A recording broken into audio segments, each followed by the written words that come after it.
पर शिव महापुराण की कथा कहती है आप अपने स्थान पर बैठे रहो, आप अपने जगह पर बैठे रहो।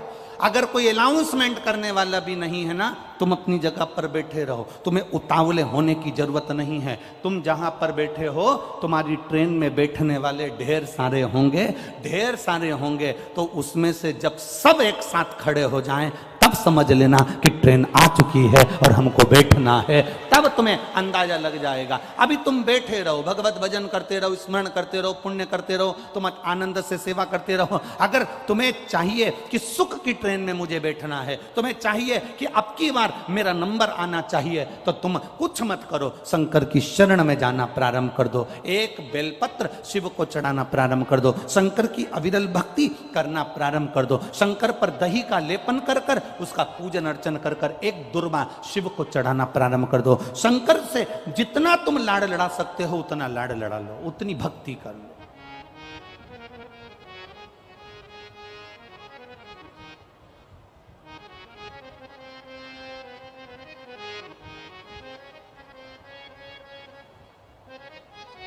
जो शंकर के मंदिर में झाड़ू लगा लेता है, जो शंकर के मंदिर में सफाई कर देता है, जो शंकर के मंदिर की रौनक रंगत बढ़ा देता है, जो शंकर के मंदिर में प्रकाश कर देता है, जो शंकर के मंदिर में उजियाला कर देता है। एक चोर शिवजी के मंदिर में कमंडल चुराने के लिए गया था और शंकर भगवान के मंदिर में से कमंडल चुराता है, खुद के कपड़े जला लेता है, शंकर भगवान उसको कुबेर का भंडारी बना देते हैं। जो शिव के मंदिर में रौनकता देता है, शंकर के मंदिर में सेवा करता है, शंकर के मंदिर में अर्चना।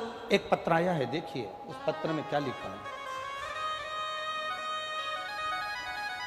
ठाकुर ब्रजनंदन सिंह कुशवाहा उर्फ टिल्लू पुजारी, नंदन मार्केट, बजाजा बाजार, मैनपुरी, उत्तर प्रदेश। कहीं बैठे हो तो हाथ हिला सकते हैं।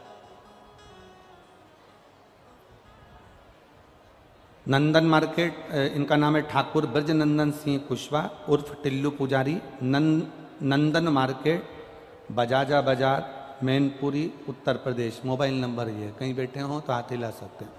जिन्होंने पत्र में लिखा है, मैं बाबा की एक लोटे जल का और एक बेलपत्र का मैं क्या वर्णन करूं। गुरुदेव,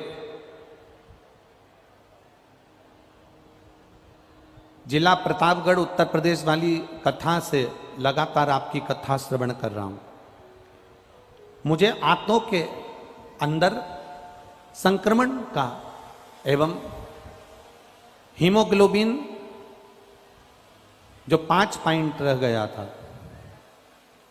गुरुदेव, बहुत बड़े डॉक्टरों की टीम ने 15 दिन में ऑपरेशन की सलाह दी थी और ना कराने पर डॉक्टरों ने कहा था कि तुम्हारी मृत्यु होने की बात कह दी थी। आप पत्र को पढ़ सकते हो, मृत्यु होने की बात कह दी थी। गुरुजी, आपकी कथा सुनकर पत्नी व बच्चों ने भोले बाबा की पूजन अर्चना प्रारंभ कर दी। एक लोटा जल चढ़ाना प्रारंभ किया, बाबा को एक बेलपत्र चढ़ाना प्रारंभ करा। डॉक्टर ने ऑपरेशन का कह दिया था। बाबा दिल्ली के AIMS में जब हम दिखाने के लिए जब बेलपत्र जल का प्रयोग कर कर गए तो बाबा की कृपा का हम क्या वर्णन करें गुरुदेव। ऑपरेशन कराने की रिपोर्ट डॉक्टर ने जब देखी और जांच प्रारंभ हुई तो सारी रिपोर्टें वापिस नॉर्मल आ गई और मेरा शरीर फिर ठीक हो गया। मैं बाबा को यहां प्रणाम करने के लिए आया। ये शिव तत्व है, योग घड़ी। एक भक्ति, एक विश्वास, एक दृढ़ता, एक भरोसा आपके भीतर। और जब भक्ति, विश्वास, दृढ़ता, भरोसा होता है तब शिव तत्व की प्राप्ति होती है।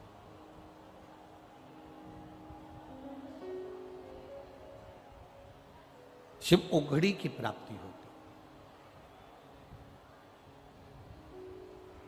सुखाएगा सुखाएगा सुखाएगा, ये हमको लगता है, हम जब उसकी भक्ति करें और विश्वास के साथ करें, जब हम उसकी भक्ति करें और भरोसे के साथ करें, वो मिलता जरूर है। तेरे मंदिर में आना मेरा काम है और मेरी बिगड़ी बनाना तेरा काम है। हम उसके भरोसे नहीं रह पाते, कई बार हम डिग जाते हैं, कई बार हम अंदर से टूट जाते हैं। थोड़ा सा अगर दुख तकलीफ बढ़ी और किसी ने कह दिया कहाँ शंकर जी के चक्कर में पड़ी है, चल वहाँ चलते हैं, वहाँ पर ऐसा हो रहा है, चल वहाँ चलते हैं, वहाँ ऐसा हो रहा है, चल वहाँ चलते हैं, वहाँ ऐसा हो रहा है। शिव महापुराण की कथा कहती है किसी ढोंग में, प्रपंच में या दिखावे में या अंधविश्वास की ओर कभी मत जाना।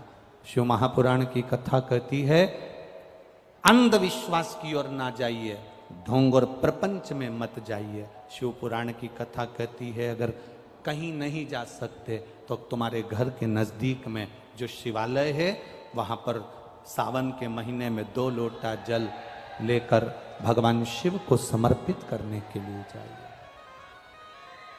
आप शिव के दरवाजे पर जब जाएंगे, शंकर की चौखट पर जब जाएंगे, शिव के द्वार जब पहुंचेंगे तो एक सुख का अनुभव अपने आप आएगा।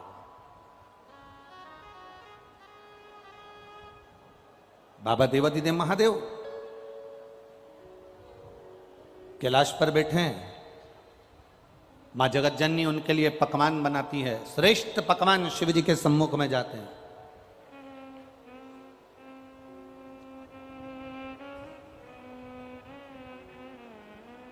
बाबा को पकवान से कोई मतलब नहीं। ये घर में जितनी बुजुर्ग माताएं होती हैं ना, घर में जितने बुजुर्ग होते हैं, बुजुर्ग माताएं होती हैं, बुजुर्ग लोग होते हैं, इनको तुम्हारे श्रेष्ठ पकवान से, इनको तुम्हारे श्रेष्ठ जो तुमने लड्डू, पेड़ा, गुलाब जामुन, इमरती, भजिया, पकोड़ा ढेर सारा बनाया हुआ है, उससे कोई मतलब नहीं है। इनको तुम्हारे पकवान से कोई मतलब,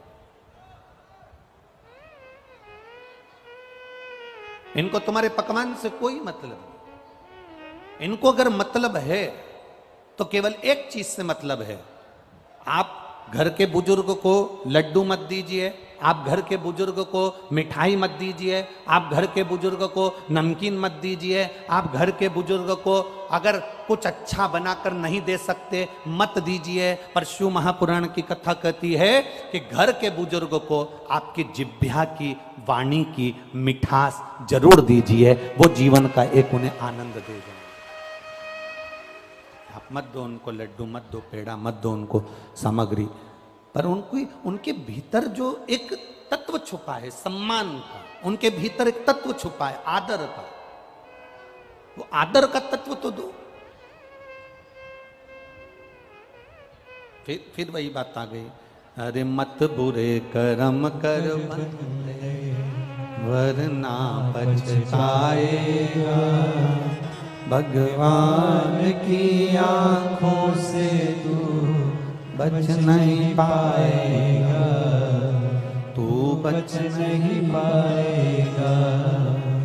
अरे ओ अज्ञानी मत कर नादानी, अरे ओ अज्ञानी मत कर नादानी।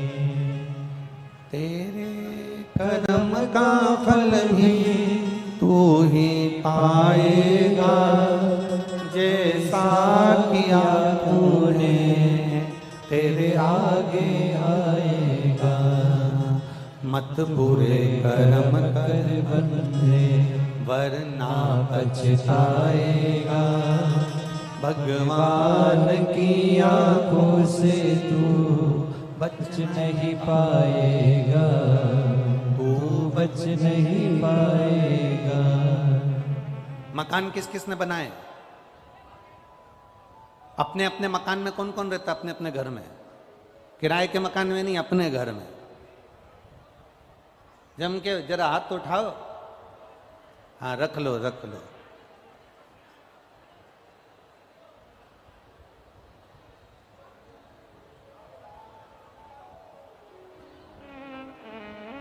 जिस मकान को आपने बनाया है, जिस दुकान को आपने बनाया है, जो प्रॉपर्टी तुम्हारे पास है,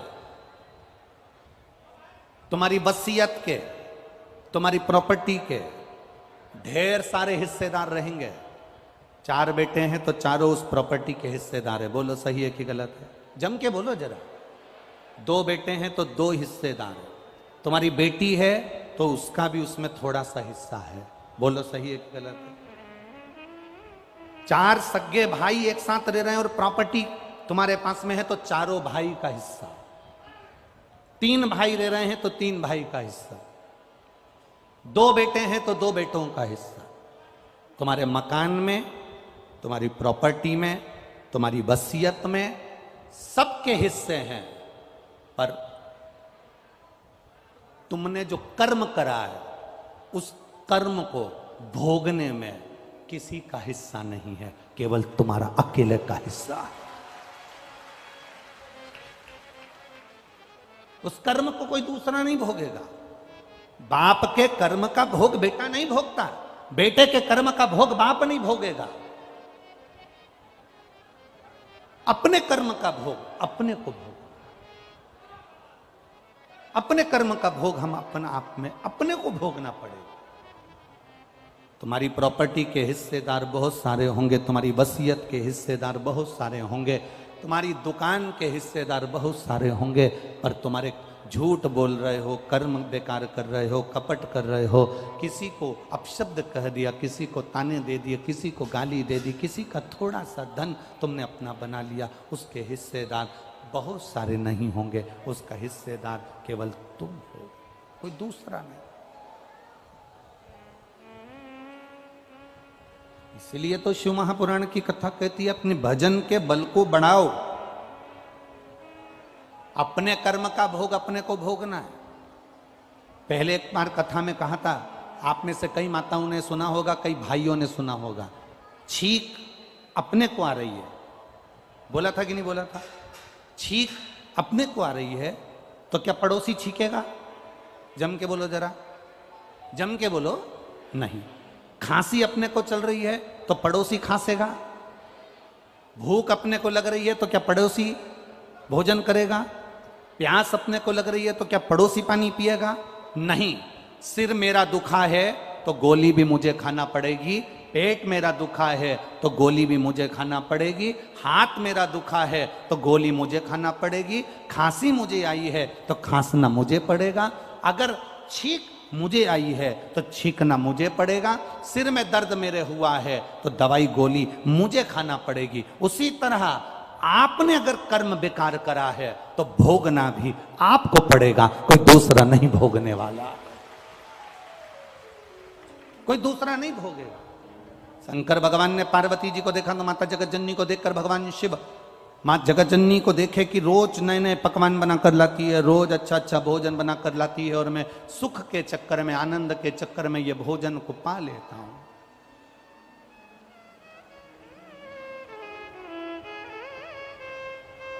ये सारा सुख के चक्कर में मैंने भोजन जो मिला है ये कहीं मेरे को तकलीफ ना दे जाए। दवा खाने कौन जाता है?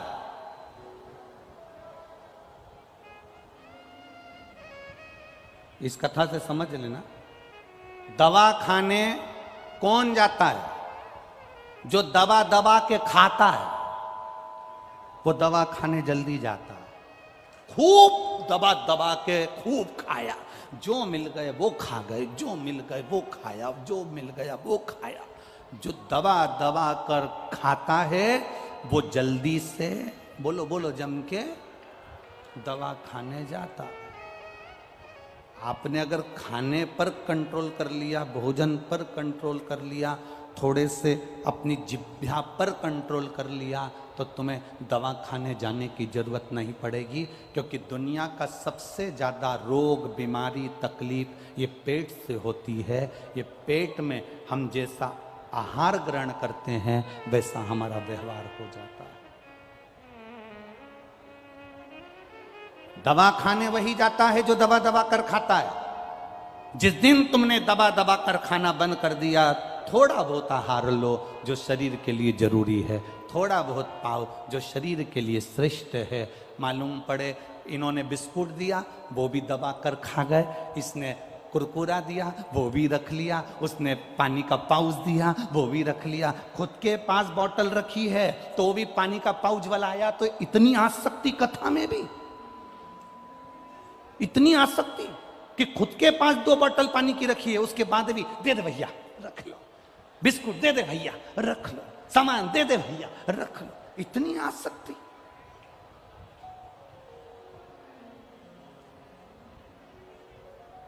लेने आए थे शिव महापुराण की कथा और लेकर जा रहे हो बिस्कुट और कुरकुरा।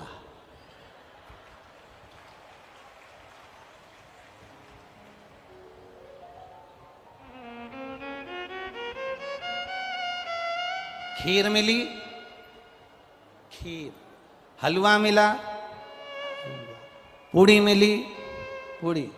अरे भैया एक बार अगर पेट भर कर पा लिया है ना, एक जगह जाकर बैठ गए हो ना, उसके बाद में अगर कोई बिस्कुट भी देने आए तो हाथ जोड़कर कहो बाबा जी भोलेनाथ जी ने खूब सारा दे दिया, अब हमें जरूरत नहीं है। जो कोई नया आ रहा हो ना उसको दे दो, हमारे बैग में बहुत सारे बिस्कुट के पुड़े रखे हैं, आप दूसरे को प्रदान कर दीजिए, हमें नहीं चाहिए। क्या करेंगे इससे? क्या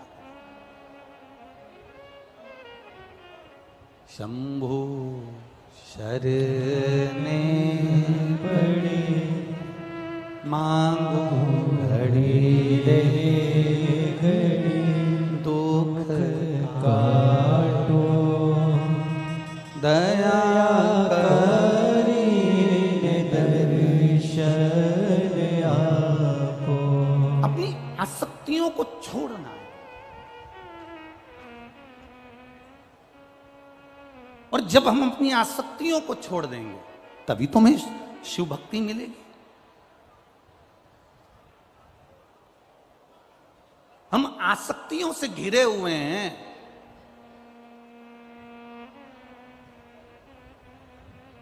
हम आसक्तियों से चारों तरफ से घिरे हुए हैं। तुम जब बिस्कुट का पूड़ा तुम्हारे बैग में पड़ा हुआ है, तुम्हारे बैग में चिप्स की पन्नी पड़ी हुई है, तुम्हारे बैग में सामान पड़ा हुआ है, और तुम उसके बाद भी अगर कोई देने आ रहा है तो ले रहे हो, तो समझ लेना कि तुम शंकर की भक्ति को जाने नहीं हो अभियाल, तुम अभी भी आसक्ति में पड़े हुए हो। एक 5 रुपए और 10 रुपए के बिस्कुट के चक्कर में तुमने शंकर के सम्मुख में बैठकर भी आसक्ति नहीं छोड़ी। एक बार पेट भरकर जो तुमको दे, खीर दे, पूड़ी दे, सब्जी दे, भजिया दे, पकोड़ा दे, खूब खा लो। उसके बाद कह दो कोई दूसरा अगर भूखा है तो उसको दे दो, हमको जरूरत नहीं, हमारा पेट भरा। आसक्ति से परे हो जाए। शिव जी ने कहा कि अगर मैं पार्वती जी के संग में यहां रह रहा हूं तो मैं भगवान की भक्ति नहीं कर पा रहा हूं। शंकर भगवान अपना स्थान छोड़ दिए।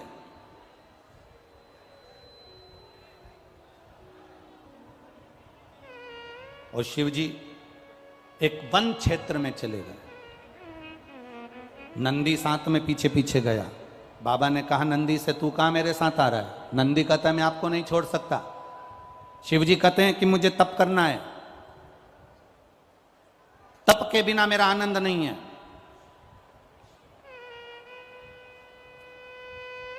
तीन घंटे की कथा में 6 घंटे का तप है तुम्हारा।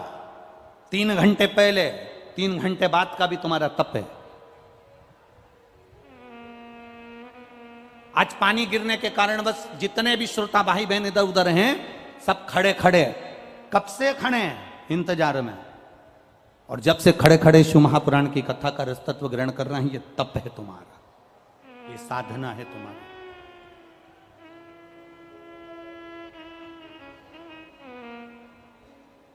शिव जी कह रहे हैं मुझे तप करना है। तप का मतलब क्या होता है? एक व्रत कर लेना तप कहला जाता है। एक साधना करने बैठ जाना, आंख बंद करके बैठ जाना, तप कहला जाता है। नेत्र बंद कर कर बैठे हुए हो, क्या तप कहला जाएगा? ना ना ना ना, शिव महापुराण की कथा कहती है इसको तप नहीं कहा गया। तप किसको कहा गया? जहां बैठे हैं और बैठने के बाद में किसी का भी स्मरण ना आए, केवल जिसकी भक्ति में बैठे हैं उसको तुम याद करो और वो तुम्हें याद करे, तो समझ लो कि तुम्हारा तप हो गया, तुम्हारा व्रत हो गया, तुम्हारी साधना हो गई। एक हरताली का तीज का व्रत मेरी माताएं करती हैं, यहां पर होता है कि नहीं होता वो मालूम नहीं है हमको। होता है यहां पर हरताली का तीज का व्रत माताएं करती हैं, और जब हरताली का तीज का व्रत करती हैं उस व्रत के अंदर पूजन का क्रम होता है। एक रात्रि में आप लोग जो पूजन का क्रम करते हो, कितनी बार पूजन होती है उसमें? 4-5 बार ऐसे कुछ क्रम है उसके अंदर, तो पूजन का क्रम आप करते हो। अब पूजन के क्रम आप कर रहे हो, तो कई माताएं तो ऐसी होती हैं कि जो हरताली का तीज का व्रत करती है, पूजन करती है, आराधना करती है, उसका चित्त कहीं दूसरी जगह लगता नहीं है। भगवान की आराधना में, पूजन में, सामान में, सामग्री में लगाना, भगवान की पूजन की तैयारी करना, पूजन के लिए जाने की तैयारी करना, भगवान की भक्ति में खो जाना। और कहीं कहीं की ऐसी होती है कि बस पहली पूजन का इंतजार करती है कि जल्दी से पहले नंबर की पूजन हो जाए और मैं जल्दी से चाय पी जाऊं।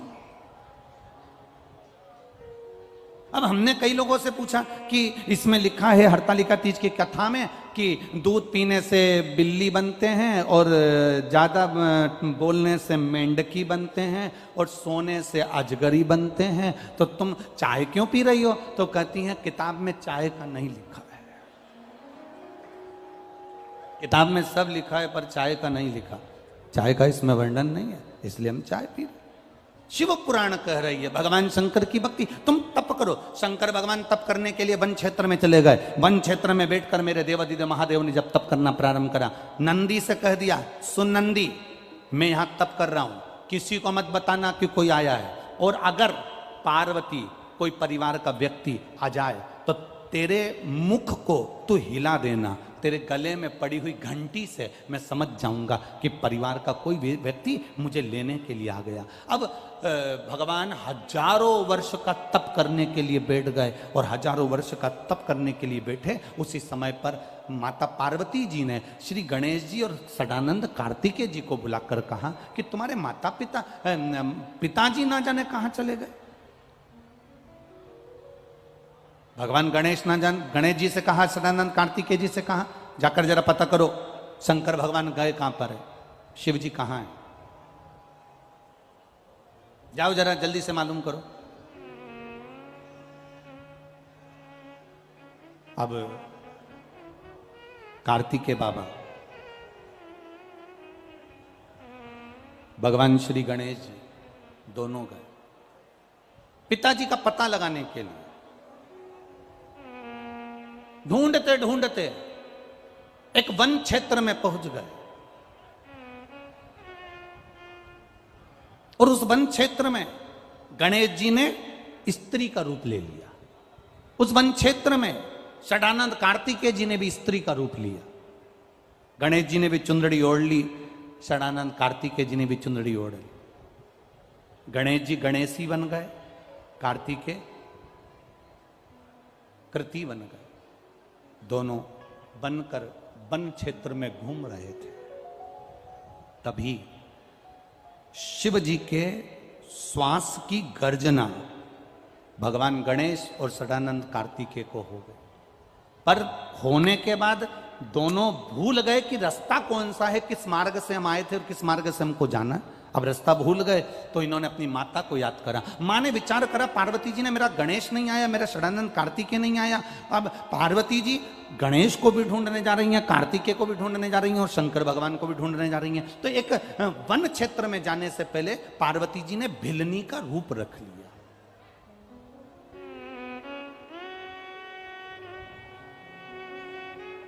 एक भिलनी का रूप रखकर। अब भिलनी कौन?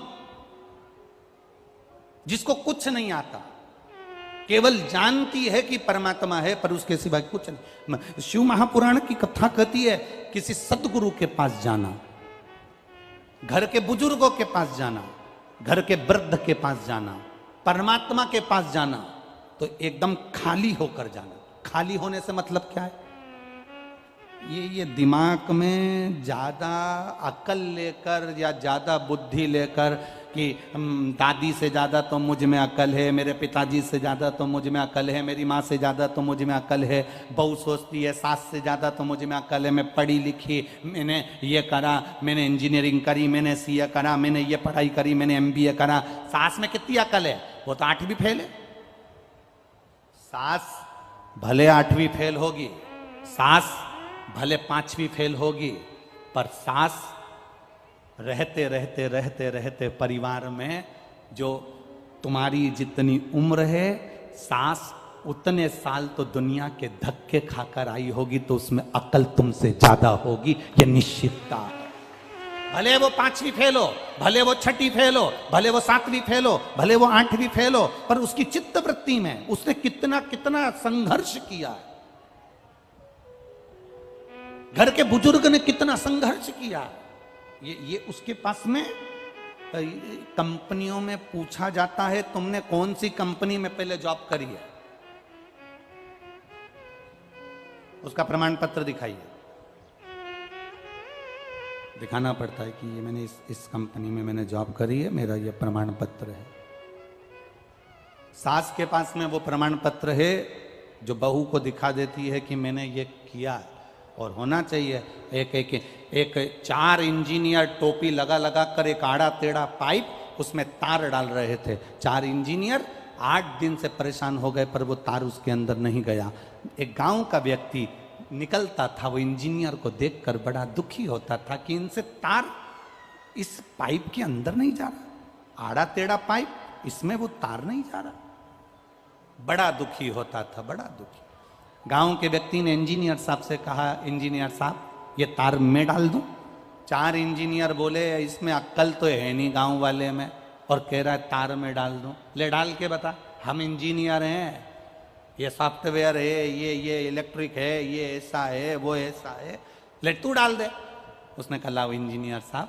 वो गया गांव में, एक चूहे को पकड़ कर ले आया, चूहे की पूंछ से तार को बांधा, पाइप में छोड़ दिया, पाइप से चूहा बाहर, तार निकल के बाहर हो गया। कभी कभी ऐसा होता है, हम जिसको मूर्ख समझ रहे हैं, हम जिसमें सोचते हैं इसमें तो अक्ल ही नहीं है, इसमें तो बुद्धि ही नहीं है। कभी कभी वो एक टीचर ने अपने स्टूडेंट से पूछा, बच्चे से, मैं दिल्ली से प्रयागराज हवाई जहाज से गया, दिल्ली से प्रयागराज जाने में मुझे 2 घंटे लगे, बताओ मेरी उम्र कितनी है?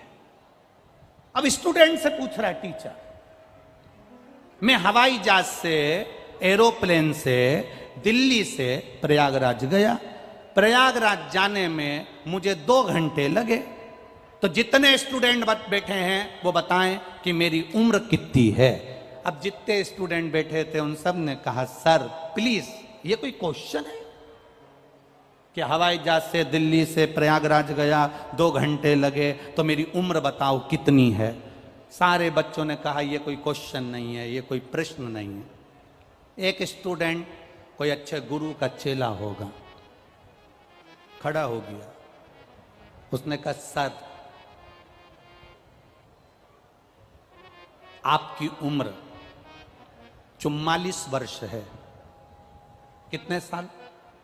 जम के बोलो जरा। 44 वर्ष, 44 ईयर, तुम्हारी उम्र 44 वर्ष है सर। सर खुश हो गए, गजब, खड़े हो जाओ, आओ इधर जल्दी, गुड, तुमने मेरी उम्र बता दी, पर यह बताओ कि तुम कैसे जान गए कि मेरी उम्र 44 साल है, 44 ईयर है? तुम कैसे जान गए? उसने कहा बस सर मैं जान गया। नहीं तुम्हें बताना पड़ेगा। नहीं सर, मेरे पास में ऐसा यंत्र है जिससे मैं पहचान गया कि तुम्हारी उम्र 44 साल। नहीं, बताओ तुम कैसे पहचाने कि मेरी उम्र 44 साल है? ये बताना पड़ेगा। नहीं सर मैं नहीं बताऊंगा। सर ने कहा अगर नहीं बताएगा तो प्रैक्टिकल में नंबर कम आ जाएगा। बता जल्दी, तू कैसे पहचाना कि मेरी उम्र 44 साल है? मैं इतना खुश हो गया, मेरी उम्र 44 साल, तूने सही बताया, बता जल्दी से, तू कैसे पहचाना कि मेरी उम्र 44 साल है? स्टूडेंट बोला सर मेरा एक भाई है, वो आधा पगला है, उसकी उम्र 22 साल है।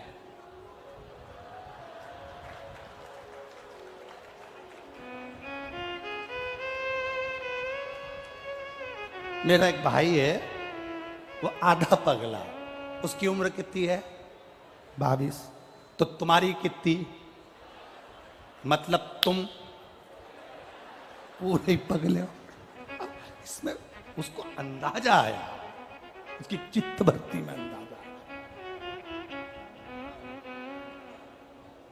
ए बाबा, ढूंढने निकली माता पार्वती।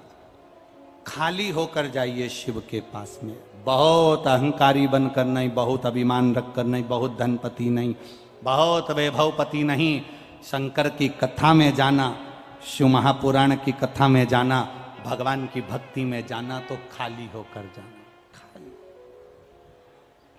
आज तो आप कथा 2 बजे से 5 बजे तक सुन रहे हो इस पावन प्रांगण में। कल की कथा टीवी पर तो 2 बजे से 5 बजे तक आएगी, पर यहां इस कथा स्थल पर जो कथा होगी कल की, वो सुबह 8 बजे से 11 बजे तक होगी।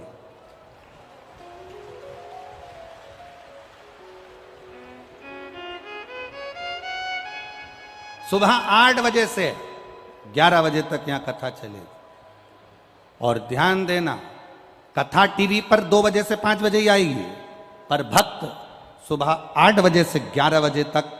कल विराम की जो कथा है, पहले भी कथा में कहा, मेहमान जाते हैं तो घर के बच्चों को 200-500 रुपए दे जाते हैं, और ये पुराण भी जाएगी तो क्या क्या लुटा जाएगी ये वही जान सकती है, ये उसके ऊपर। परंतु हम ये बात हम बाद में कह सकते थे, अब तुम सब चिंता में पड़ गई, सोच में।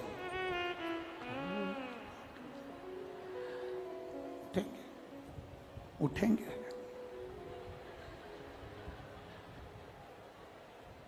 उठेंगे। अब निवेदन है, घर में झगड़ा करके मत सोना। एक पति पत्नी आपस में झगड़ा कर लिए, और झगड़ा कर कर पति को पहले कहीं जाना होता था तो पत्नी से कह देता था, तो पत्नी जगा देती थी। आज ऐसा झगड़ा हुआ पति पत्नी में, तो पति ने एक पर्ची में लिख दिया कि सवेरे मेरे सर एयरपोर्ट पे आ रहे हैं और मुझे सुबह जल्दी 5 बजे एयरपोर्ट पहुंचना है, तो तुम मुझे सुबह 4 बजे जगा देना। पर्ची पे लिख के उसने पत्नी के पलंग पर जो तकिया था वहां रख दिया। पत्नी ने पढ़ा, ठीक है। दूसरे दिन वो सुबह 9 बजे उठा। उसने उठते से ही गुस्सा करना चाहा कि तूने मुझे जगाया नहीं, पर पास में एक पर्ची पड़ी थी, 2 पर्ची पड़ी थी, 3 पर्ची पड़ी थी। उसमें लिखा हुआ था, उठ जाओ 3 बज गई है, उठ जाओ 3:30 बज गई है, उठ जाओ 4 बज गई। अब जैसा तेरा गाना वैसा उसका बजाना। तुम ऐसा झगड़ा करके मत सोना, नहीं तो सवेरे तुम्हें कोई उठाए नहीं। तुम तो क्योंकि रात को 10-11 बजे तो तुम यहाँ से जाते हो, हैं? आते हो रात को। मैनपुरी के लोग यहाँ रात को आते हैं ना, तो खूब मेला का आनंद लेने के लिए, दर्शन करने के लिए, भक्तों के भजन का आनंद लेने के लिए। अब जाए और मालूम पड़े सवेरे 8 बजे मुझे जाना है, जाना है, जाना है, जाना है, तो सुधर। कल कथा का समय सवेरे 8 बजे से 11 बजे तक रहेगा, और टीवी पर 2 बजे से 5 बजे तक रहे। चित्तवृत्ति में रहे, खाली होकर जाइए शिव के द्वार पर। कोई अभिमान नहीं, कोई अहंकार नहीं, कोई आसक्ति नहीं, कोई वासना नहीं, कोई काम नहीं, कोई लोभ नहीं, कोई तृष्णा नहीं। एकदम खाली होकर जाइए। और जो शिव के द्वार पर खाली होकर जाता है, गुरु के दरवाजे पर, बड़ों के दरवाजे पर, बड़ों के पास जो एकदम खाली होकर गया, उसको सब मिल गया, सब कुछ।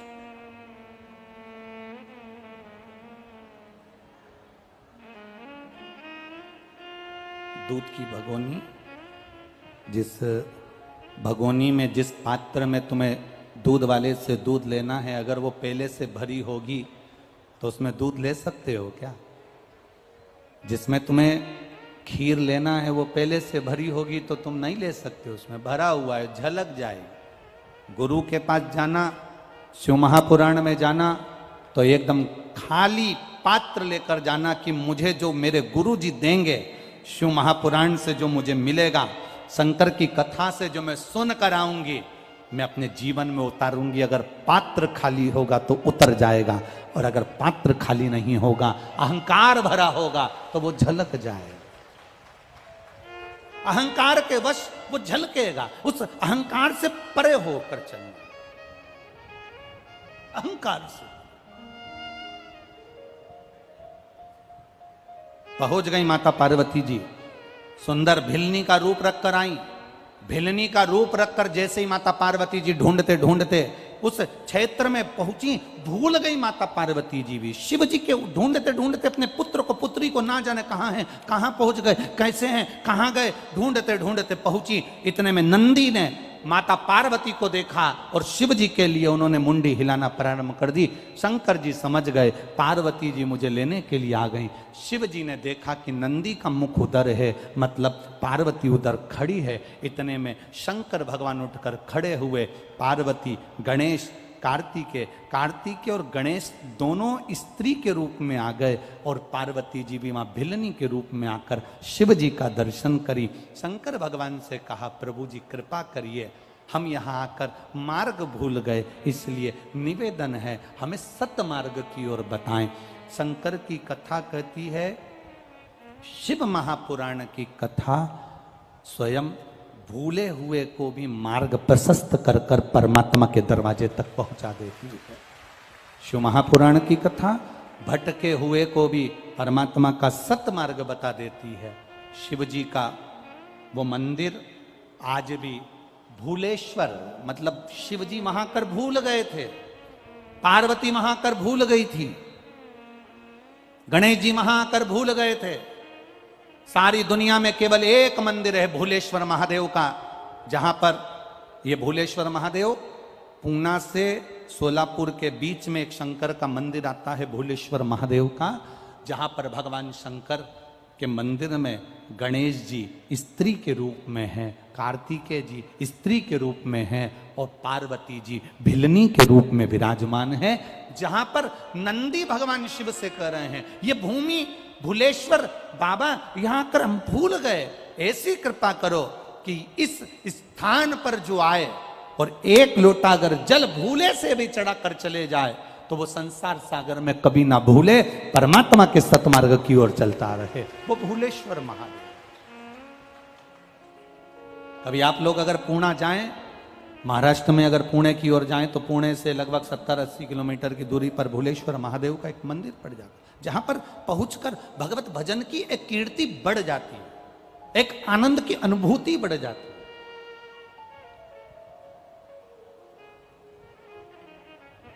तो ये जो सावन का अधिक मास है, ये सावन के अधिक मास में शंकर भगवान का एक स्वरूप प्रकट हुआ, इसलिए इस सावन के अधिक मास की महत्वता है। आपको कहा था कि जितनी भी जगह पर, जैसे कथा पुष्कर जी में हुई, अलवर में हुई, मैनपुरी में हुई, अब इसके बाद में 1 तारीख से 7 तारीख तक तिल्दा नेवरा में चालू हो जाएगी 2 बजे से छत्तीसगढ़ में, फिर दतिया में चालू हो जाएगी, उसके बाद में राजगढ़ ब्यावरा, जिला राजगढ़ मध्य प्रदेश में, ब्यावरा के पास वाला राजगढ़, वहां प्रारंभ हो जाएगी। फिर वापिस एक कथा छत्तीसगढ़ में प्रारंभ। जितनी कथा सावन के महीने में जिसको मिली है, बाबा देवादिदेव महादेव की कृपा से जिसको मिली है अधिक मास से जुड़ी हुई सावन के महीने की कथा, अपने भाग्य की सराहना करना और अपने को किस्मत वाला समझना कि भगवान शंकर का एक अवतार, श्रंभेश्वर अवतार, यह अधिक मास और सावन के मिलन में हुआ है। शिव का एक अवतार। इतना क्रोध नरसिंह जी में था, इतना क्रोध था, इतना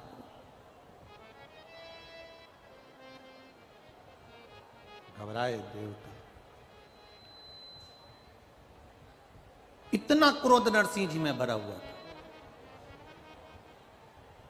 अब जब नरसिंह जी में इतना क्रोध था कि भगवान नरसिंह जब बैकुंठ में प्रवेश करे तो बैकुंठ में प्रवेश करते से ही बाबा आवाज पकड़ रहा है।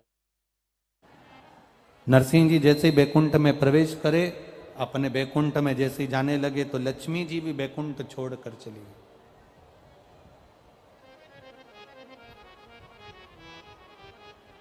इतना क्रोध नरसिंह जी के अंदर था।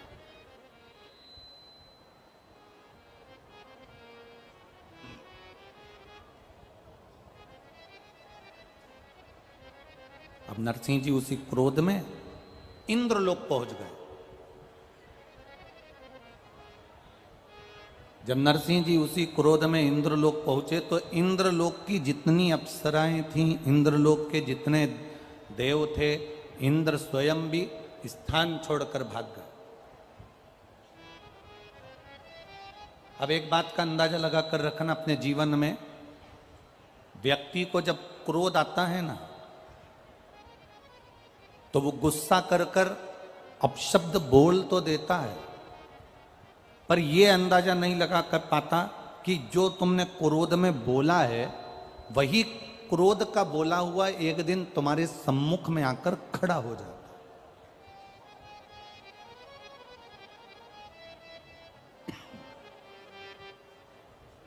तुम्हारा बोला हुआ एक दिन तुम्हारे सामने ही आ जाता। इसलिए वाणी ऐसी बोलिए जो मन का आपा खोए।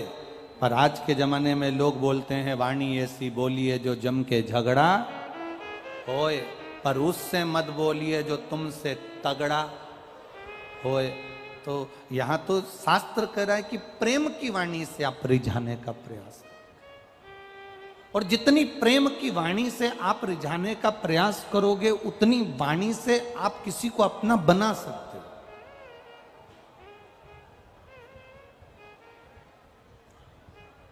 जितना प्रेम परोस सकते हो उतना प्रेम दीजिए। कल आपको कथा में कहा था ना, शंकर भगवान को तुम्हारी अंग्रेजी से मतलब है, ना तुम्हारी हिंदी से मतलब है, ना तुम्हारी मराठी से मतलब है, ना तुम्हारी गुजराती से मतलब है। शंकर जी को ना तुम्हारी तमिल भाषा से मतलब है, ना तुम्हारी मद्रासी से मतलब। शंकर भगवान को ना तुम्हारी गुजराती चाहिए, ना तुम्हारी अंग्रेजी, ना हिंदी चाहिए। शंकर भगवान को तो तुम्हारी जो प्रेम की भाषा होती है, हृदय की,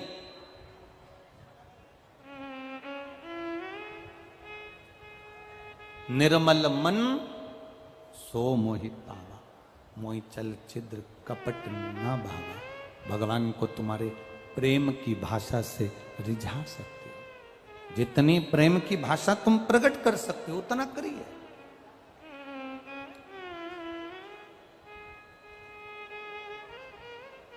जब प्रेम की भाषा हम देंगे तो हमको मिलेगा।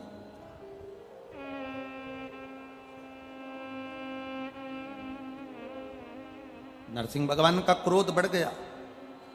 इतना क्रोध नरसिंह भगवान का बढ़ा कि वो इंद्र के यहां गए तो इंद्र छोड़कर भाग गए। आपके गुस्से के कारण, आपके क्रोध के कारण आपका परिवार त्रस्त हो रहा है। पत्नी क्रोध करती है, बच्चों पर असर आता है, परिवार पर असर आता है। पति क्रोध करता है, परिवार पर, बच्चों पर, पत्नी पर, कुटुंब में असर आता है। शिव महापुराण की कथा तो यहां तक कहती है कि आप अगर भोजन का निर्माण कर रहे हो, भोजन बना रहे हो, तो भोजन भी बनाते समय तुम्हारे चेहरे पर क्रोध नहीं रहना चाहिए। तुम्हारी सास से कुछ भी खटर पटर हुई है, परिवार में कुछ भी झगड़ा वगड़ा हुआ है, पर भोजन बनाते समय तुम्हारे चेहरे पर प्रसन्नता होना चाहिए। ये शिव भक्ति, शिव महापुराण। आप लोग अपने अपने घर से पूड़ी सब्जी बनाकर लाते हो, कोई भंडारे का सामान लाता है, कोई खीर बनाकर लाता है, कोई हलवा बनाकर लाता है। ये प्रेम से बनकर आता है, और जब प्रेम से बनकर आता है तो यहां जब बांटा जाता है तो उसमें अपने आप स्वाद बढ़ जाता है।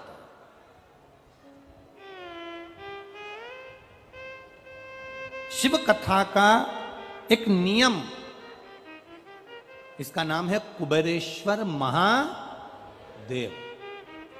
एक बहुत अच्छा पत्र आया, देखिए।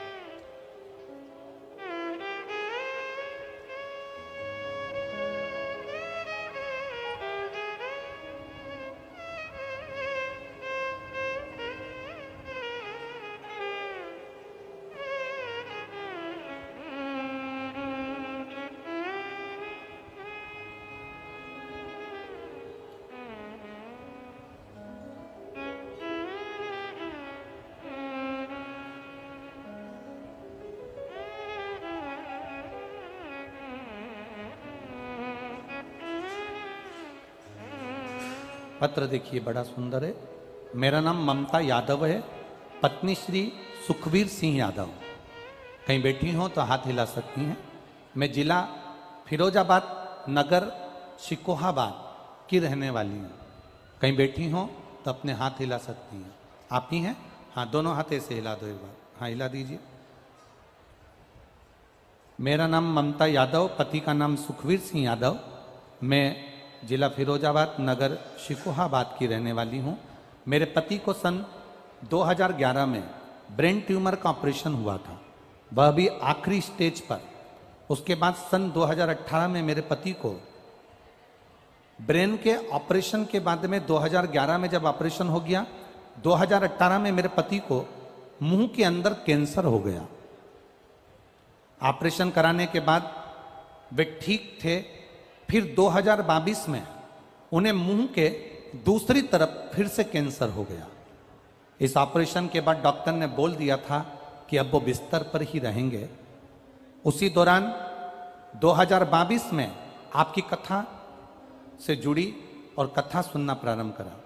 भाई ने कहा कि इतनी कथा देखती है गुरुजी की, उनके द्वारा बताया गया पशुपतिनाथ का व्रत रख ले। मैंने अपने पति के लिए उसके बाद गुरुजी व्रत करना प्रारंभ करा। सारे उपाय किए, पशुपति व्रत रखा।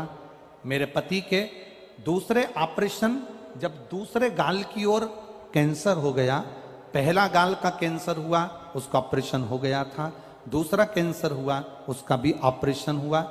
उस ऑपरेशन होने के बाद उनके नाक में एक नली डाल दी गई, क्योंकि गाल में छेद हो गया था और मुख में कुछ देने के लिए नली डाल दी गई। पीने के लिए जो भी डॉक्टर के हिसाब से था हम उसको टाइम टाइम पर उनको दे देते थे। पशुपतिनाथ का व्रत करती रही गुरुदेव। बाबा को नहीं छोड़ा मैंने, बाबा से प्रार्थना करती रही, बाबा इनको ठीक कर देना। गाल में जो छेद हो गया था उसमें से पस निकलना प्रारंभ हो गया। पानी 24 घंटा निकलता था और वो कैंसर का जो मुख था उसमें से पानी निकलता रहता। बड़ी दुखी थी गुरुजी। मैंने बाबा के पशुपति व्रत करना बंद नहीं करे। आप कहते हो कि 5 व्रत करने के बाद छोड़ देना चाहिए, मैंने फिर वापस चालू कर दिए। बाबा कभी तो सुनेगा। और बाबा ने सुना। डॉक्टर ने कहा था बेड पर रहेंगे, पड़े रहेंगे, थोड़े दिन के मेहमान हैं, इनकी सेवा कर लो। मेरे पति को बाबा डॉक्टर ने सब जवाब दे दिया था। उसके कैंसर वाले शरीर से पानी मुख में से निकलना प्रारंभ हो गया था। मैंने बाबा से प्रार्थना करना प्रारंभ करी। जल लाती शिव जी को चढ़ा हुआ, उनके चेहरे पर लगा देती। बेलपत्री लाती, उनको दे देती। बाबा की ऐसी कृपा हुई गुरुदेव कि उनकी नाक की नली भी निकल गई और जो घाव उनका कभी नहीं भराना था वो घाव बाबा ने भर दिया। बाबा ने भरा। गुरुदेव, डॉक्टर ने कहा था ये कभी उठ नहीं पाएंगे पलंग से, ये जिंदगी में थोड़े दिन के मेहमान है। मैं बाबा को यहाँ प्रणाम करने इसलिए आई हूँ कि मेरा पति अब अपने काम पर भी जाने लगा। डॉक्टर भी आश्चर्य में है कि ऐसी कौन सी दवाई है जिससे कैंसर इतनी जल्दी समाप्त हो गया, वो देखना चाहिए। आराम है बाबू? दोनों हाथ हिला दो एक बार। हर हर महादेव। बैठिए। श्री शिवाय नमस्तुभ्यम। बैठिए। शिव तत्व इसी को कहते हैं। एक पत्र और है।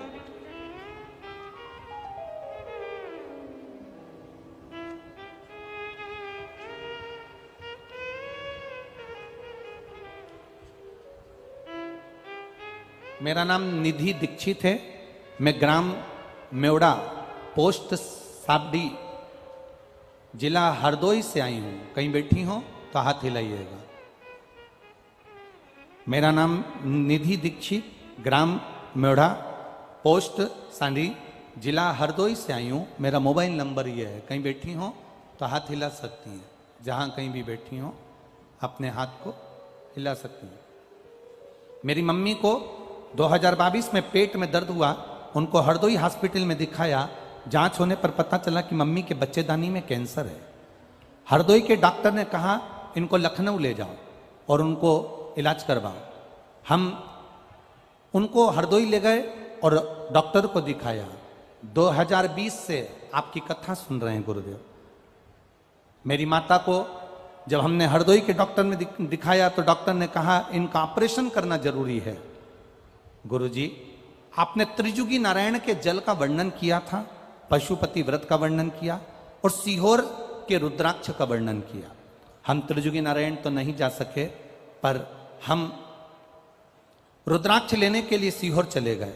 सीहोर से रुद्राक्ष लेकर आए और डॉक्टर ने कहा था इनका ऑपरेशन करना जल्दी जरूरी है क्योंकि इनका कैंसर फैल रहा है, बच्चेदानी में जो गठन पड़ गई है वो फैल रही है। हमने भी सीहोर का रुख लिया और बाबा कुबेरेश्वर के धाम गए, वहां से एक रुद्राक्ष और एक कंकर उठाकर लेकर आ गए। कंकर की पूजन करना प्रारंभ करी, रुद्राक्ष का जल शिवजी को चढ़ाकर माता राम को देना प्रारंभ करा। गुरुदेव, डॉक्टर को जाकर दिखाया, उन्होंने कहा कि जांच करते हैं, वापिस जांच करना प्रारंभ करा तो उन्होंने कहा कैंसर धीरे धीरे आराम तो लग गया है पर इनका ऑपरेशन करना जरूरी है। डॉक्टर नहीं माने, आखिरी में उनका ऑपरेशन किया कि इसमें से गांठ निकलेगी और वो गांठ कैंसर की है। ऑपरेशन करने के लिए डॉक्टर उनको ऑपरेशन कक्ष में ले गए।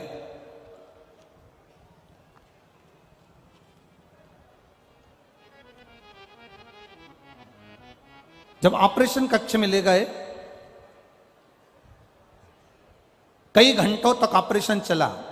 ऑपरेशन करते करते डॉक्टर टेंशन में पड़ गए कि इनके शरीर में कोई गठान नहीं है और पूरा शरीर अच्छा है और कैंसर भी नहीं है।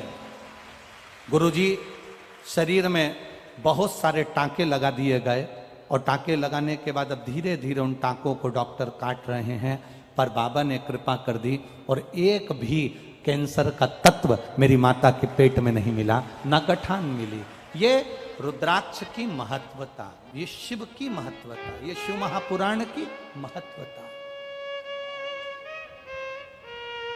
खाली न जाता कोई दर से तुम्हारे, खाली न जाता कोई दर से तुम्हारे, मैं भी खड़ी हूँ नंदी माहे पसारे, अपने हृदय से लगा लो, लगा लो, गिरा जा रहा हो, उठा लो, उठा लो, प्रभु अपने दर से अब तो न टालो, गिरी जा रही हो, उठा लो, उठा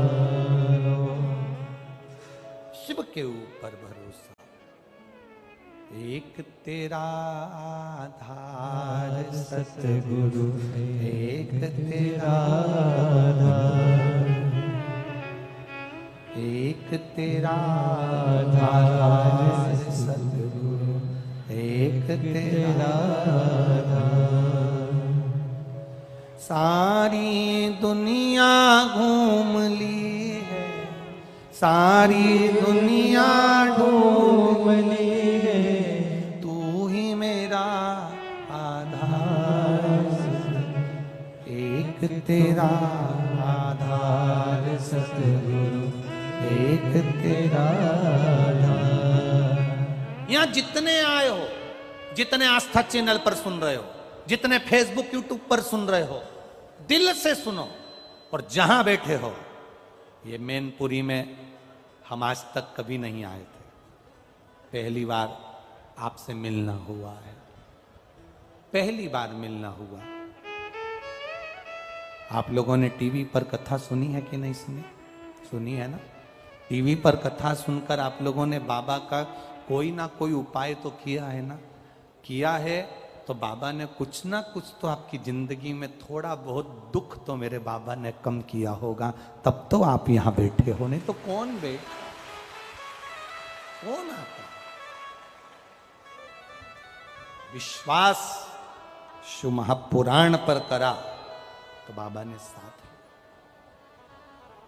नरसिंह अवतार में क्रोध आया है भगवान को, वो क्रोध समाप्त नहीं हुआ, वो क्रोध समाप्त नहीं हुआ।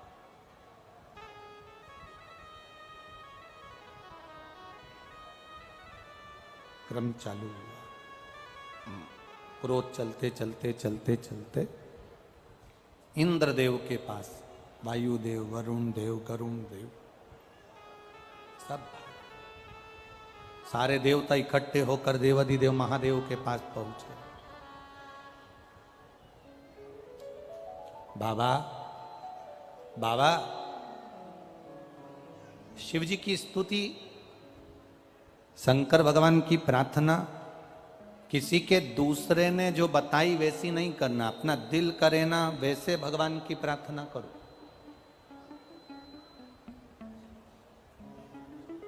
भगवान की प्रार्थना तुम्हारे दिल से होना चाहिए, दिल से। एक बकरी चराने वाला, भेड़ चराने वाला शाम के समय सारी भेड़ों को एक जगह पर इकट्ठा कर लेता था। भेड़ों के बाल में से बैठे बैठे जूं निकालता था।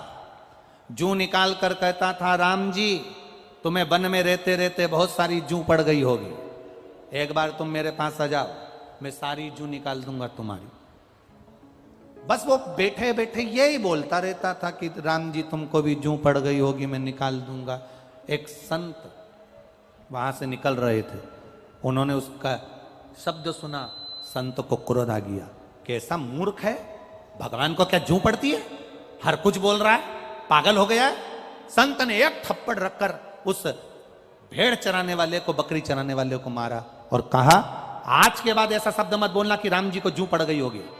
तेरे में अक्ल नहीं है, हर कुछ बोल देता है कि राम जी मेरे पास आ जाओ, तुम्हें जूं पड़ गई होगी, मैं तुम्हारी जूं निकाल दूंगा। ये कोई शब्द होता? उसने बोलना बंद कर दिया। 4 दिन निकल गए, माता सीता जी ने भोजन नहीं किया। राम जी ने सीता जी से पूछा, तुम भोजन नहीं कर रही हो, क्या बात है? सीता जी कहती हैं, एक बेचारा बकरी चराने वाला था, भेड़ चराने वाला, शाम को बकरी और भेड़ों को इकट्ठा कर कर उनकी जूं निकालता था और बड़े प्रेम से कहता था, राम जी वन में रहते रहते तुमको जूं पड़ गई होगी, मैं तुम्हारी जूं निकाल देता हूं। उसको प्रार्थना करना नहीं आती, उसको संस्कृत के शब्द नहीं आते, उसको हिंदी के भी वाक्यों को बोलना नहीं आता, वो कोई संबोधन बोलना नहीं जानता, वो स्तुति करना नहीं जानता, बस वो प्रेम से कहता है कि तुम्हें जूं पड़ गई होगी, मैं जूं निकाल देता हूं। मुझे बहुत अच्छा लगता था प्रभु। राम जी ने हनुमान जी को बुलाया, हनुमान जाओ, जिस संत ने उस बकरी चराने वाले को बोलना बंद करा है, जरा उसका इलाज करके आओ। हनुमान जी जाकर एक गदा का प्रहार किए, संत चित्ते पड़े। संत ने पूछा, मेरी गलती क्या है? हनुमान जी बोले, जाकर बोल उस भेड़ बकरी चराने वाले को, तेरे दिल से तू जैसी स्तुति करना चाहे वैसी कर। राम जी दिल की स्तुति देखते हैं, बनाई हुई स्तुति राम जी नहीं देखते। राम बनाई हुई स्तुति नहीं देखते। मेरे भोलेनाथ तुम्हारी बनाई हुई स्तुति से प्रसन्न नहीं होते। जिस दिन तुम्हारे दिल में आ जाए और तुम शंकर जी के मंदिर में जल चढ़ाने के लिए जाओ, उस दिन तुम बाबा से प्रार्थना दिल से भी कर सकती हो। बाबा, बाबा, ओ भोलेनाथ जी, शंभू, जल चढ़ा चढ़ा के सावन के महीने में ठंड लग रही होगी तेरे को। बाबा बहुत ठंड लग रही है, आज मैं जो दिया लगाऊंगी ना, उसमें हाथ लगाकर तेरे को सेक दूंगी, ठंड नहीं लगेगी तेरे। कभी दिल करा करे, बहुत सारी बेलपत्री पड़ी हो ना तो बाबा को ढक दो, बाबा ठंड नहीं लगेगी इसलिए मैं ढक रही। कभी कभी गणेश जी और कार्तिक पर हाथ रखकर कह दो, बाबा जैसे ये तेरे 2 पुत्र हैं ना, वैसी मैं तेरी बेटी हूं बाबा, पर बहुत दुखी हूं बाबा। बाप अपनी बेटी को दुखी देख सकता है क्या बाबा? बाबा बहुत तकलीफ में हूं, तेरे बेटों की तरह मुझे भी मान लेना बाबा।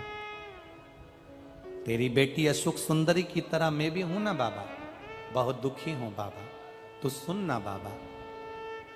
तेरा मैंने पशुपति व्रत भी करा था बाबा, पर हो सकता है मुझसे कोई गलती रह गई हो ना, तू मुझसे खुश नहीं हुआ। पर पिता है ना तू मेरा, पिता पिता होता है। बेटी चाहे कैसी भी हो ना बाबा, पर पिता कभी अपनी बेटी से नाराज नहीं होता। बाबा आज एक बेलपत्री मैं तुझे चढ़ा कर जा रही हूं, ये समझना तेरी बेटी अपना हृदय, अपना दिल तुझे देकर जा रही है, तू संभाल लेना बाबा। दिल से कहो उसको, स्तुति दिल से होना चाहिए। दिखावे से शिव के मंदिर कभी मत जाओ। मेरे महाकाल कालाधिपति, मेरे महाकाल बाबा अपने बेटे को भूल गए क्या? मेरे महाकाल बाबा अपनी बेटी को भूल गए क्या? महाकाल बाबा, ये बेटा ये बेटी दोनों बाहें पसार कर तुझे बुला रहे हैं, एक बार गले से लगा लेना मेरे महाकाल। आएगा, लगा लेगा गले से मेरा महाकाल।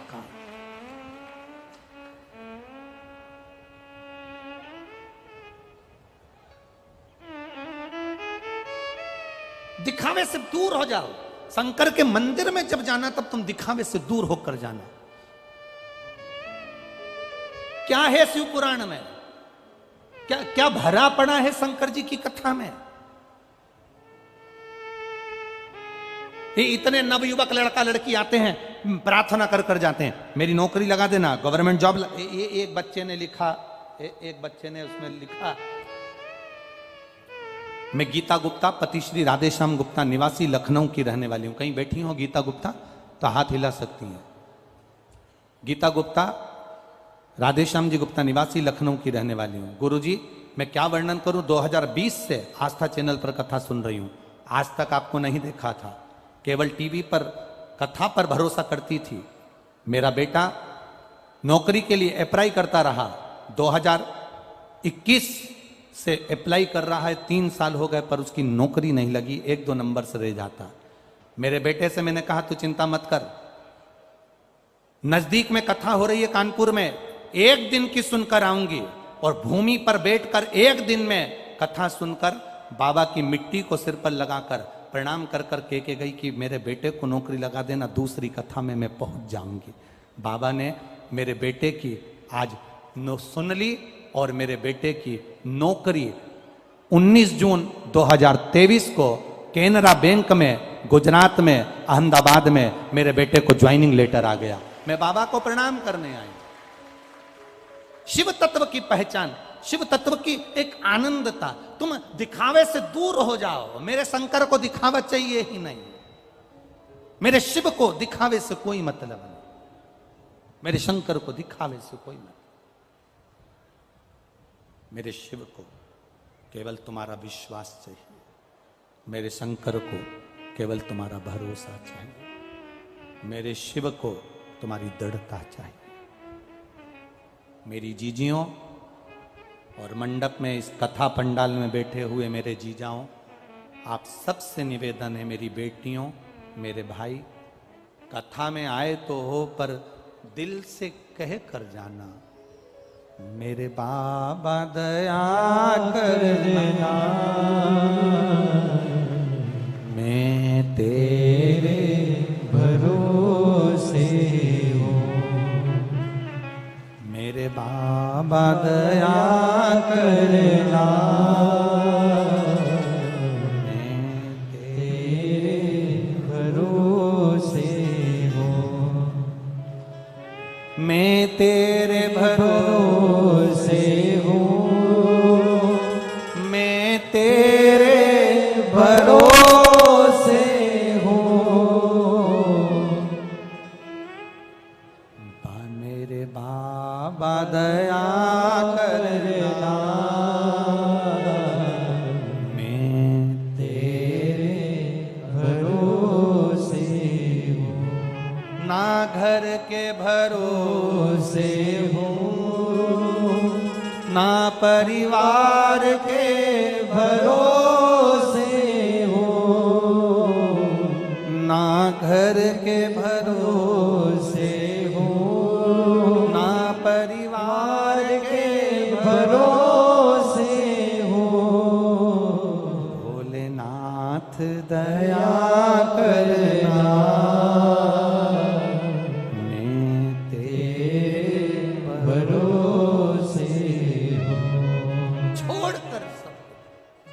कहो। आप आए हो कथा में, हमें कई बार आप लोगों को देखकर बड़ा हृदय से भाव में भीतर नेत्र के आप लोग तो समझेंगे नहीं भावों का, भीतर से कभी कभी रोना भी आता है। कितनी दूर दूर से 100 500 रुपए खर्च कर कर ये लोगों सबके धक्के खाते हुए 1 किलोमीटर आधा किलोमीटर दूर गाड़ियों को रोक देना। मैं उत्तर प्रदेश सरकार को, मैनपुरी की collector, SP, SDM, DSP, TI, जितना पुलिस बल लगा है इनको धन्यवाद देना चाहूँगा। पहली कथा है जिसमें इतनी 5 गाड़ियां रोकी जा रही है, आपको दंडवत प्रणाम है। इतनी कथा बाची, उसमें पहली कथा है जो इतनी नजदीक में गाड़ियां रोकी जा रही हैं। नहीं तो हम जहां जहां कथा करने गए वहां 1.5 2 किलोमीटर दूर तक लोगों को पैदल चलना पड़ता है। मैं यहाँ के कलेक्टर, एसपी और उत्तर प्रदेश सरकार को बहुत बहुत साधुवाद देता हूं जिन्होंने नजदीक में गाड़ियां लगवाई। नजदीक आप कहो उससे दिल से, आपकी चित्तवृत्ति उसमें रमना चाहिए। कभी कभी हमारा हृदय बहुत रोता है कि आप कितनी दूर से धक्के खाते हुए, कोई साधन नहीं, अगर किसी को बनाकर कथा सुनते हैं, मेरे शंभु इनकी झोली ऐसी भरना जिंदगी में कभी खाली ना हो, ऐसा भंडार। जिस कार्य के लिए, जिस भाव के लिए, जिस दिल से आप आए हो, जिस भरोसे के साथ आए हो, वो भरोसा हम फिर कहेंगे, परिवार पर भरोसा करोगे वो टूट सकता है, रिश्तेदारों पर भरोसा करोगे वो टूट सकता है, यहां तक हम पर भी भरोसा करोगे तो टूट सकता है, पर मेरे भोलेनाथ पर भरोसा करोगे तो कभी नहीं टूटेगा, वो टूटने नहीं देगा। हम जैसे आप हो वैसा ये हमारा मनुष्य शरीर है, जैसे आप हो वैसा ये मानव का ये शरीर है। 2 रोटी आप भी खाते हो, 2 रोटी हम भी खाते हो।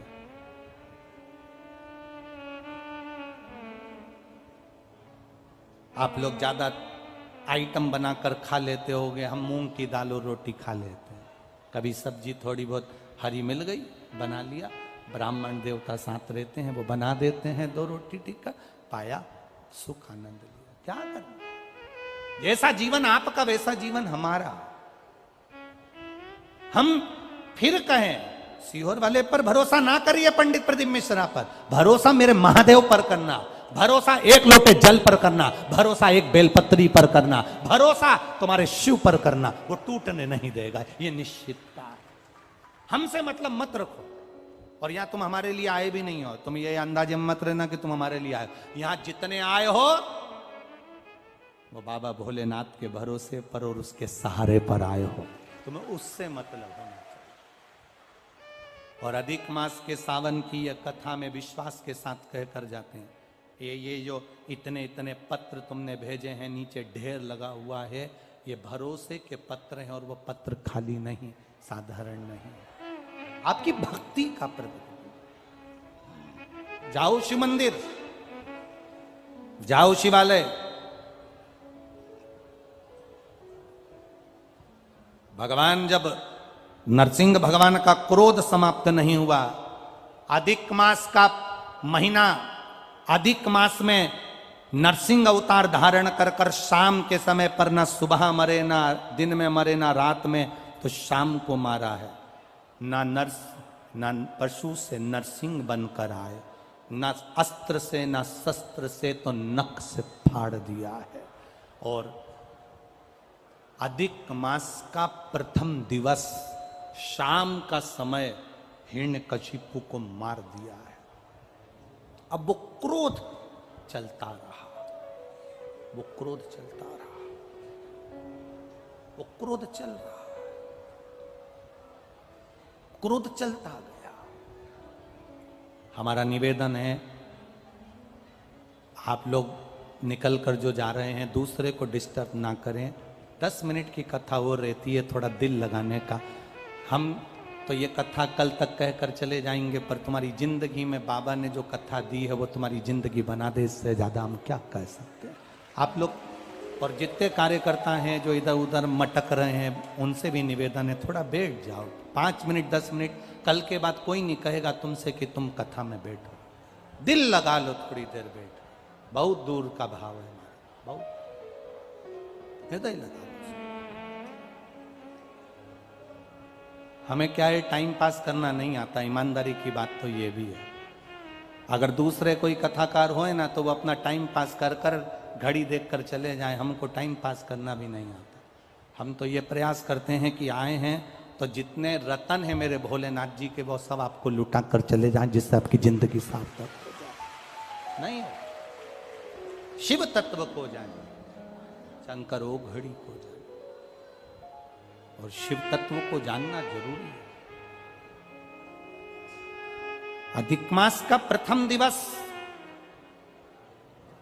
जिस दिन नरसिंह भगवान की प्रागट्यता हुई, अधिक मास का प्रथम दिवस जिस दिन नरसिंह भगवान प्रकट हुए, चारों तरफ जब क्रोध किया गया, चारों तरफ आपको कहा था पंचमी, अष्टमी, एकादशी, प्रदोष, शिवरात्रि, अमावस्या, पूर्णिमा, इस दिन ये 7 दिवस आपको बताए थे और कहा गया था कि 5-5 दिए लगाना शाम के समय पर, बन सके उन दिए को लंबी बाती का।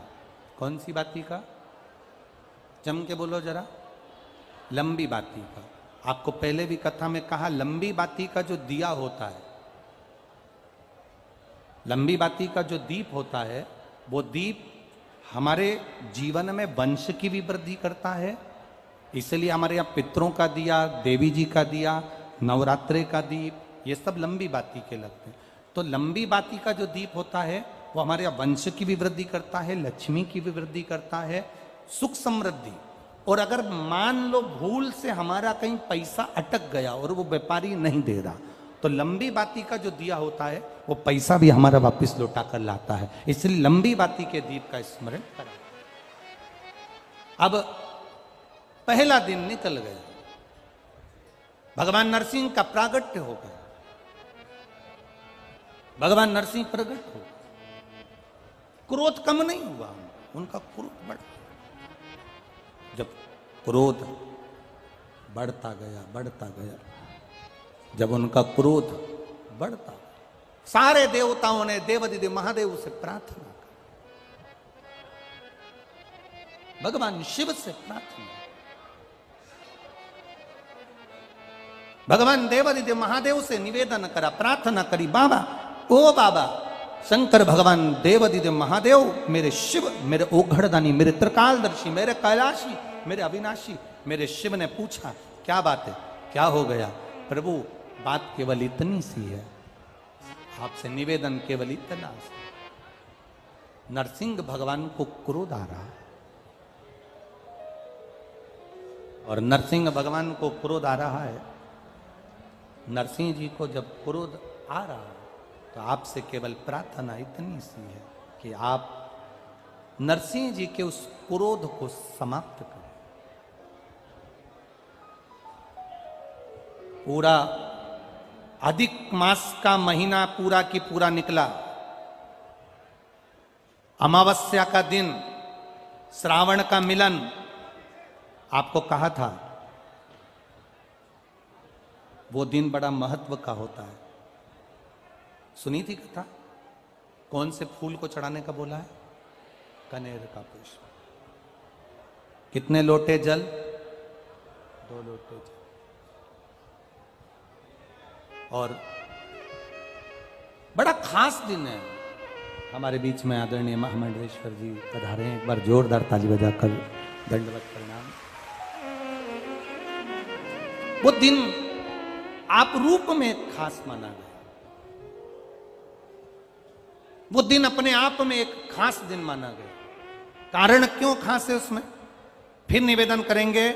अधिक मास तो कार्तिक में भी आ जाएगा, अधिक मास तो आषाढ़ में भी आ जाएगा, अधिक मास तो कुंवार में भी आ जाएगा, अधिक मास तो कोई से भी महीने में तिथि, नक्षत्र, घड़ी, पल के हिसाब से आ जाएगा। पर सावन के महीने में जो अधिक मास का महीना आया है, इसके मिलन का जो बिंदु है, जिस दिन अधिक मास विराम हो रहा होता है, उस दिन सावन का जो महीना वापिस उसमें जुड़ रहा होता है। उसका एक क्रम है। जब भगवान देवाधिदेव महादेव से प्रार्थना करी गई, आप कुछ करिए। शंकर भगवान ने कहा, चिंता मत करो, 33 कोटि देवी देवता मेरे शरीर में आकर बैठ जाओ और मैं एक पक्षी का रूप धारण करता हूं। वो पक्षी बनकर जब मैं उड़ूंगा, पक्षी का रूप लेकर जब मैं उड़ूंगा और उड़ते हुए पक्षी का रूप धारण कर कर नरसिंह भगवान को अपने पंजे में पकड़ूंगा और पकड़कर नरसिंह भगवान को उत्तराखंड की अलकनंदा नदी में ले जाकर डाल दूंगा। आप जितने भी भक्त यहां पर शिव महापुराण की कथा सुनने के लिए आए हैं, जितने भी भक्त यहां पहुंचे हैं, जितने भी शिव भक्त टीवी के सामने आस्था चैनल पर कथा सुन रहे हैं, जितने भी भक्त मोबाइल पर कथा सुन रहे हैं और जितने भी भक्त इस वनकंडेश्वर बाबा की यह पावन धरा मैनपुरी के अंदर, आप लोग जितने भी भक्त यहाँ दूर दूर से कथा सुनने के लिए आए हो, तो ये पक्का है जितने यहाँ बैठे हो ना, आप जरूर अपने घर के पास में शंकर जी के मंदिर में एक लोटा जल चढ़ाते होगे तो शिव पुराण ने आपको खींच कर यहाँ बुलाया।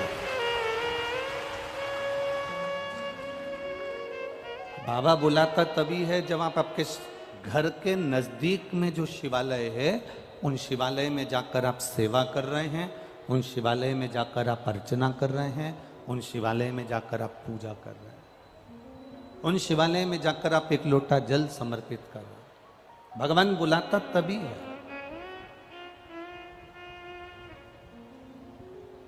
अच्छा, एक विचार करिए, आप जिस कॉलोनी में रहते हो, जिस मोहल्ले में रहते हो, जिस कॉलोनी में, मोहल्ले में, जिस वार्ड में रहते हो, जिस क्षेत्र में रहते हो, और उस क्षेत्र में अगर तुम रह रहे हो और तुम्हारे 4 घर छोड़कर किसी की शादी है और तुम उसे नहीं पहचानते, वो तुम्हें नहीं पहचानता, तो तुम्हें शादी में बुलाएगा क्या? जम के तो बोलो जरा, नहीं बुलाएगा ना। शादी में कब बुलाएगा वो?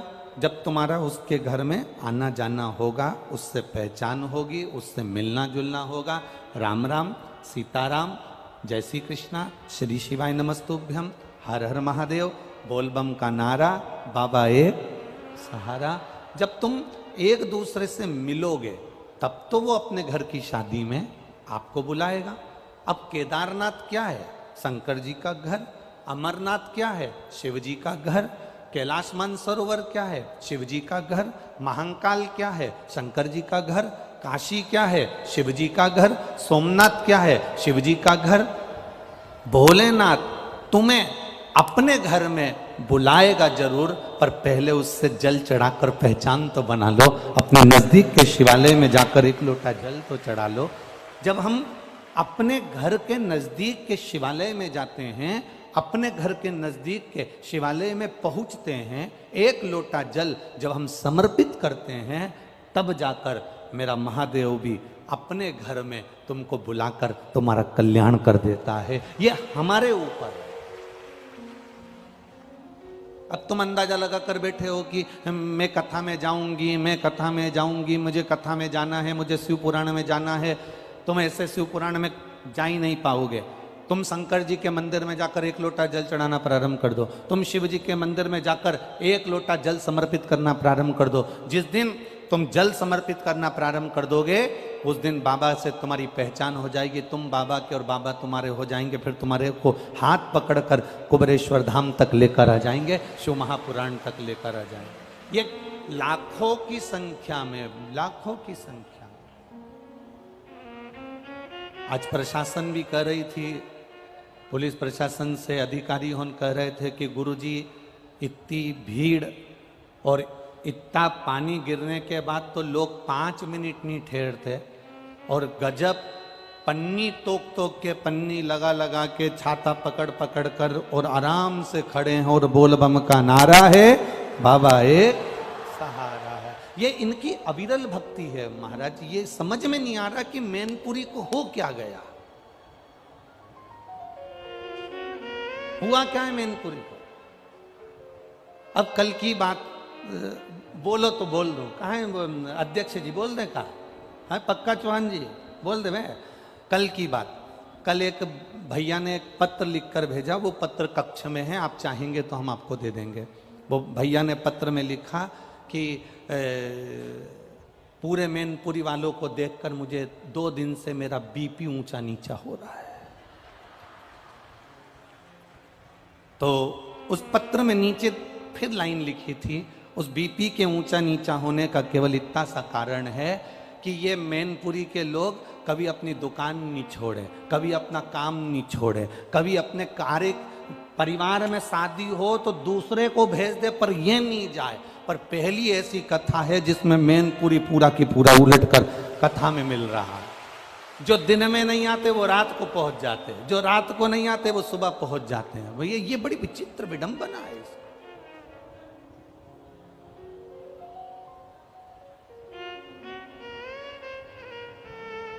और ये मेरा शिव, ये मेरा ओघड़ी, ये मेरा त्रिकालदर्शी, ये मेरा कैलाशी, ये मेरा विनाशी है, ये मेरा शंभु है। ये जितने आए हो ना आप लोग, कथा के पंडाल में बैठे हो, कथा के पंडाल में आप जहां जहां पर जितने टेंट, जितने पंडाल लगे हैं, पहली कथा है जिसमें 1 2 3 4 5 6 7 और उसके बाद का 8वें नंबर का पंडाल, ऐसे 8 पंडाल इस पूरे बेल्ट के अंदर लगाए गए। Tent pandal, tent pandal. ये पहली कथा है जिसमें इतना जन समुदाय अपार की संख्या में आया और बाबा की भक्ति में रमा है। अब आप अगर इतनी संख्या में पहुंचे हो, भगवान शिव की कथा में पहुंचे हो, तो देवाधिदेव महादेव भी तो करुणा करेगा। तेरे मंदिर में आना मेरा काम है, मेरी बिगड़ी बनाना तेरा काम है। वो कृपा करता है, दया करता है, उदारता करता है, और बिना उदारता के, बिना दया के वो रहता ही नहीं। बस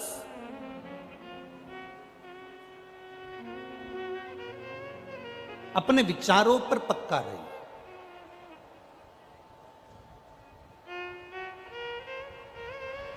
कई बार हम हमारे विचारों से डिग जाते हैं। एक लड़के ने एक लड़की से कहा, मैं तुझे बहुत प्रेम करता हूं, इतना प्रेम करता हूं, इतना प्रेम करता हूं, इतना प्रेम करता हूं कि तेरी आंखों में मुझे पूरी दुनिया नजर आ रही है।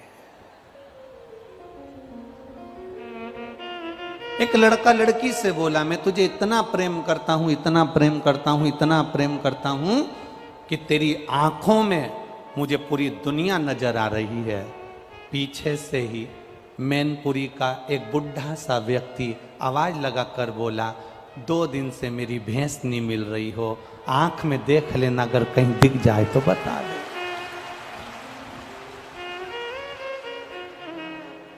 अब तुम इतना भी प्रेम मत करो कि भैंस आंख में देखना पड़े, इतना प्रेम नहीं।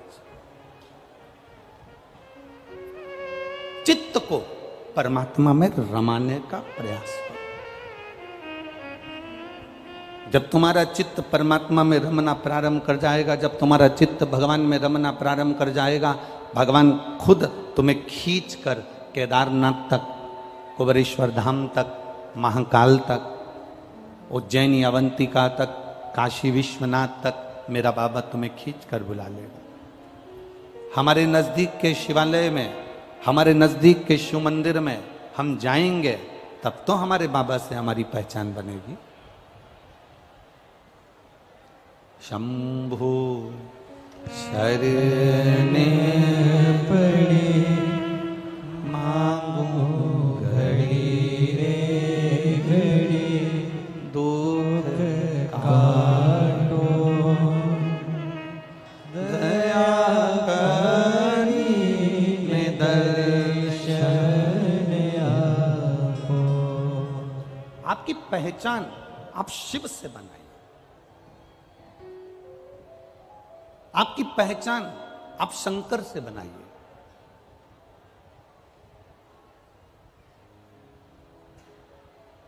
एक बार देवाधिदेव महादेव के मन में एक भाव आया। जिस दिन से पार्वती जी विवाह कर कर आई हैं, उस दिन से महादेव जी को रोज कुछ ना कुछ अच्छा अच्छा पकवान बनाकर भोग लगा रही।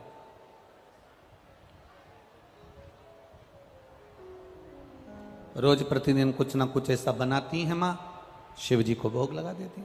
आकड़िया की रोटी बनाई, काकड़िया की साग, पर से माता पार्वती जी पावे भोलानाथ, मन शिव रटोरे छोड़ दो कपट, मन शिव रटोरे, मन शिव रटोरे छोड़ दो कपट, मन शिव रटोरे।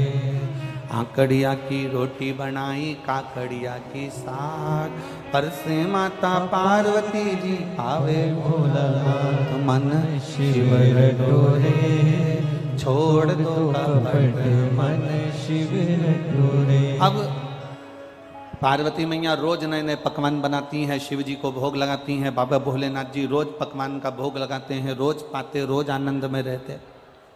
पर जैसे जैसे पकवान, जैसे जैसे भोजन श्रेष्ठता में मिलता चले गया, जैसे जैसे श्रेष्ठता में पकवान मिलता चले गया, वैसे वैसे होता है। सुख अगर मिल गया, सुख अगर प्राप्त हो गया तो भजन छूट जाता।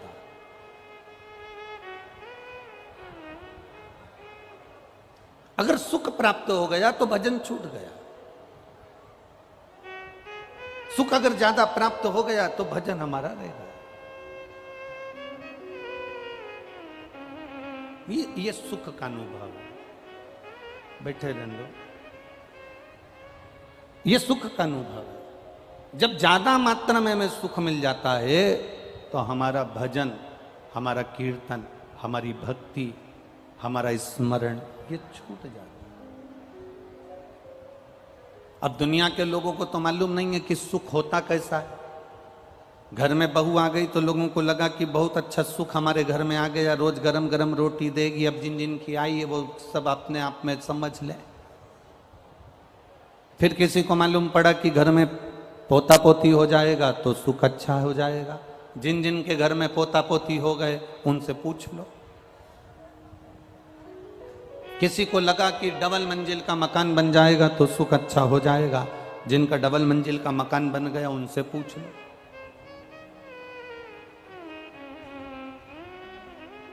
सुख मिलता कहाँ है? सुख कैसा होता है? सुख की कल्पना कैसी होती है? सुख कैसा होता है? एक ट्रेन की तरह, रेल की तरह। स्टेशन पे तुम खड़े हो, वहां पर बोलने वाली मशीन नहीं लगी है कि इतनी बजे ये ट्रेन यहाँ पहुँचेगी, आधा घंटा लेट है, 15 मिनट लेट है, ट्रेन का नंबर ये है, ट्रेन का नाम ये है, वो ट्रेन 2 नंबर प्लेटफार्म पे पहुँचेगी कि 1 नंबर पे पहुँचेगी। वो मशीन, वो बोलने का स्पीकर स्टेशन पर नहीं लगा है। वो बोलने की मशीन स्टेशन पर नहीं लगी है। और जिस स्टेशन पर बोलने की मशीन नहीं लगी होती, जिस स्टेशन पर बोलने के स्पीकर नहीं लगे होते, जिस स्टेशन पर बोलने के लिए कोई माइक नहीं लगा होता, तो जो जाने वाला यात्री है ना, जिसको यहाँ से अपने मैनपुरी से जिसको आगरा जाना है, तो अगर मालूम पड़े मशीन नहीं लगी है, स्पीकर नहीं लगा है, तो जो भी ट्रेन आती है ना, तो जाने वाले व्यक्ति को यही लगता है कि मेरी आ रही है, अब आ रही है, आवाज आ रही है, आ रही है, आ रही है, आ रही है। और जो ट्रेन सामने आती है वो तो तुरंत निकल जाती, मालूम पड़ा ये तो मालगाड़ी है।